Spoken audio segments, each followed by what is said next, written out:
Greetings and salutations, loyal viewers of this channel. My name is Sean, and today we got to talk about this situation that went down in the city of Baltimore, where children who are described repeatedly as very small, in and around age 10 to 12, decided that it would be appropriate to harass a mother, and then when another mother with the baby in a stroller confronted them about it, they chased her into a store, threw a bottle at her, and there's community outrage not only on behalf of the mother, which is the deserved outrage, but apparently some people feel like it's inappropriate to criminalize these innocent little baby children because all they wanted to do was attack a mother and a kid in a stroller and threaten to kill the baby, and that should just be allowed to pass. No, I'm not kidding about this, and that's what we're going to talk about today. But before we do, thank you to everybody who supports this channel via actualjusticewarrior.com/join. Give me the money.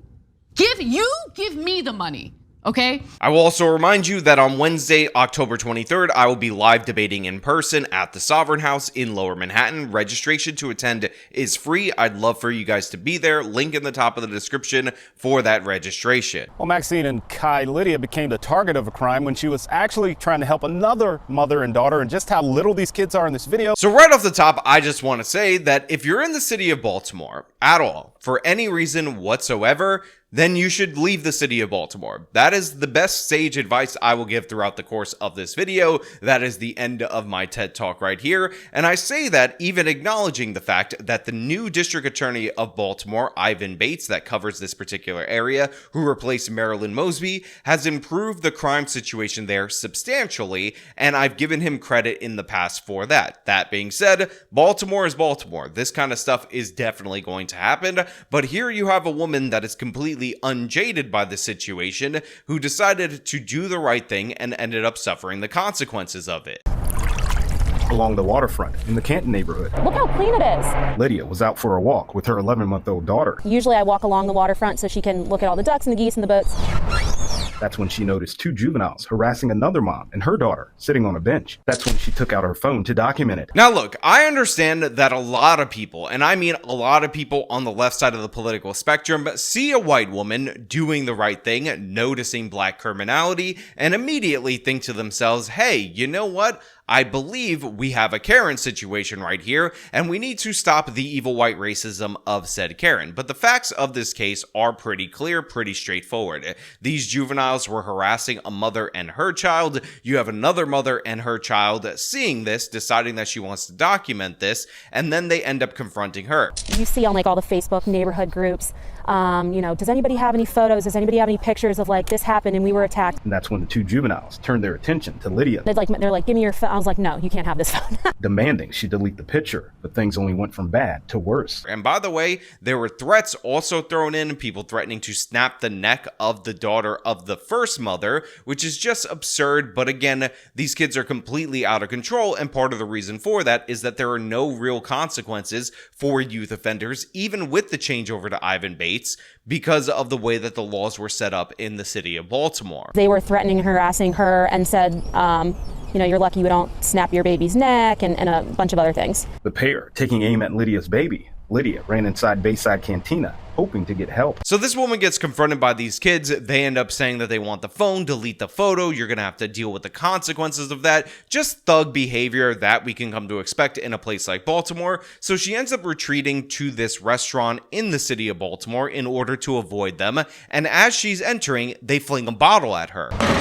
You know, they tried to throw a bottle at me when I entered. Here she is, seen on the restaurant surveillance video, not far behind the two very small juveniles. Like I was asking for help. They immediately like tried to put themselves between me and the kids. Bayside staff quickly coming to her rescue, forcing the kids out before calling the police. The ordeal leaving Lydia with thoughts of what could have been. So as you can see, she enters the store and the juveniles are following her into the store. Again, no fear of consequences at all whatsoever, even though this is a woman with her baby stroller, because these kids don't care. They think they're above everything, and they're already practicing for their eventual lives of crime, and that's absolutely shameful and disgusting. But fortunately, in this particular scenario, the staff of this particular restaurant see a woman being harassed and decide that they want to intervene. They end up getting between this woman and her attackers, and guess what? They force them out of the store. Said you don't want to have to like attack or harm a child to protect your own child, but I definitely I definitely would have. Like, I would have done anything to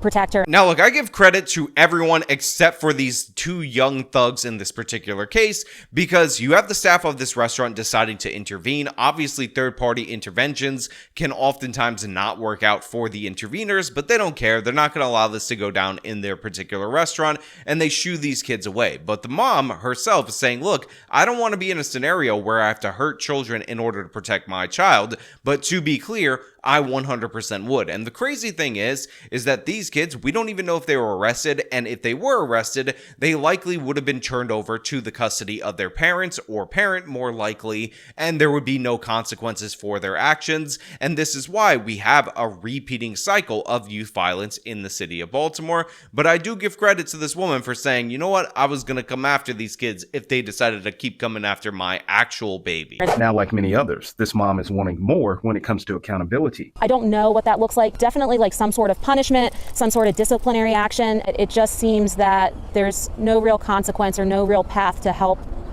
guide them away from doing, aggressive, like threatening violence, stuff like that. So right here, you have a normal person who was concerned for somebody in their community. She was concerned for her own child, and she ends up giving us a very normie reaction to this whole particular ordeal, where she says, look, you might be able to hurt someone else, but you're going to end up ruining your life if you do so. Meanwhile, as a mother, she has a message for the kids that were looking to do her and her daughter harm.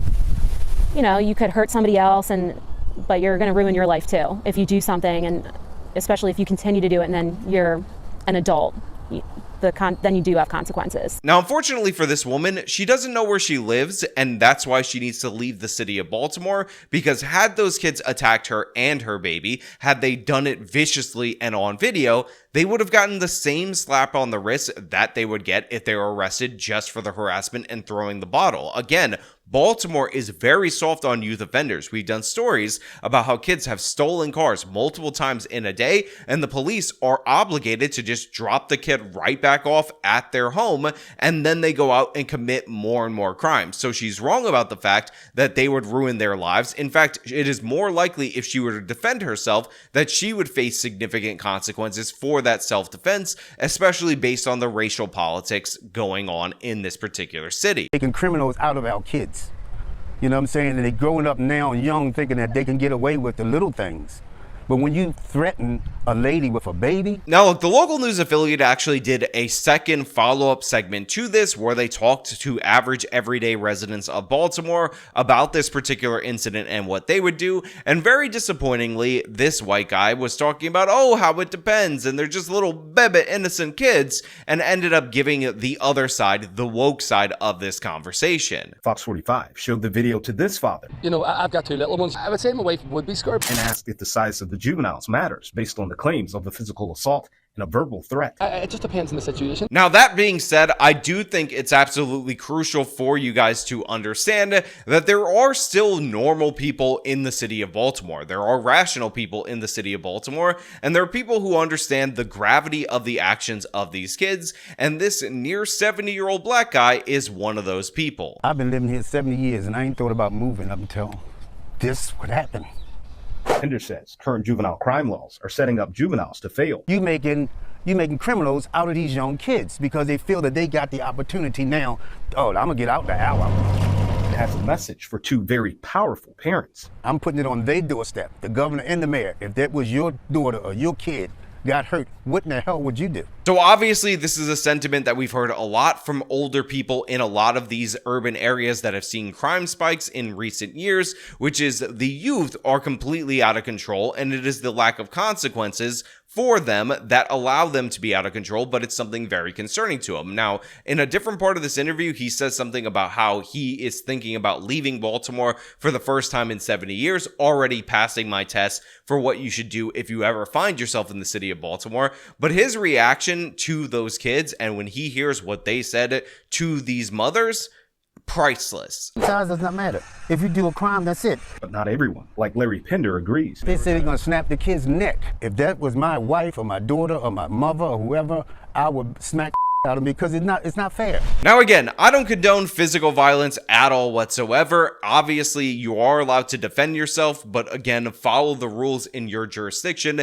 so you don't end up facing the consequences. But it's such a stark difference from somebody who's old school, somebody who thinks about this rationally, who sees themselves aligned with the victim rather than with the criminal, because obviously this is what you would say, this is what you would feel, and this is likely what you would do if your child was being threatened in this way, if your wife was being threatened in this way, regardless of the youth of the kids within reason. Obviously, if it's like a 4-year-old, it's not that big of a deal, but these kids were old enough to start committing crimes, they're old enough to start threatening people, old enough and bold enough to pursue this woman into a restaurant, feeling like they were above everything. And yeah, maybe some consequences do need to be leveled against them, and I prefer that those consequences be dealt out through the criminal justice system. But obviously, if you are under attack by these youths, in that particular scenario, according to the laws in your jurisdiction, you have a right to defend yourself. But the sentiment makes me laugh. The way he just says it so boldly, especially again after they interview another guy who's like, oh my god, they're little baby children. To me, I just love it. I give it credit. Now, of course, I'm going to open up the floor to you guys out there in the audience. What would you do in this particular scenario? And as usual, if you like the video, show them by leaving a like, subscribe for more content, follow me on the social medias, support me via the support links in the description of this video. This has been me talking about youth violence in Baltimore. Till next time.